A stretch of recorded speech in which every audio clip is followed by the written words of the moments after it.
বাংলাদেশকে এখন বাঁচাতে চাইলে শুধু রাজশাহীকে না, পুরো বাংলাদেশকে বাঁচাতে চাইলে একটাই রাস্তা, ইফেক্টিভ লিটারেসি ডেভেলপ করতে হবে। এদেশের সবচেয়ে বড় সম্পদকে কাজে লাগাতে হবে। এদেশের সবচেয়ে বড় সম্পদটা হলো ম্যান পাওয়ার। এই ম্যান পাওয়ারকে যদি ইফেক্টিভলি আমরা লিটারেট করতে পারি, এখন ওয়ান ওয়ার্ল্ড কনসেপ্ট চলছে, পুরো পৃথিবী তারা ছড়িয়ে পড়বে, এদেশের রেমিটেন্স আসবে, এদেশের অর্থনৈতিক ডেভেলপ হবে, সবাই নিজে নিজে শিল্পায়ন করবে, দেশকে সুন্দর করে সাজাবে। একটাই রাস্তা, অন্য কোনো রাস্তা নাই। আমার মনে হয় যে রাজনৈতিক দল থেকে শুরু করে যারা রাজনীতির বাইরে আছেন প্রত্যেকেরই রেসপন্সিবিলিটি আছে। শুধু আমরা দোষ দিই রাজনৈতিক দলের, আসলে এটা সঠিক না।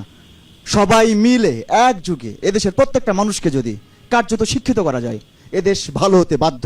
এই বেড়ালের গলায় ঘন্টাটা আসলে বাঁধবে কে? এটাই তো প্রশ্ন, কে বাঁধবে? সময় বাঁধবে, এবং বাধা শুরু হয়ে গেছে। আপনি কি দেখেছেন বাংলাদেশের মানুষ এখন শাউটিং করা শিখেছে, বাংলাদেশের মানুষ এখন চিৎকার করা শিখেছে, কারণ এদেশে এখন 60% ইয়াং, তারা সবাই মিলে একযোগে চাইছে কি করলে দেশের মঙ্গল হবে।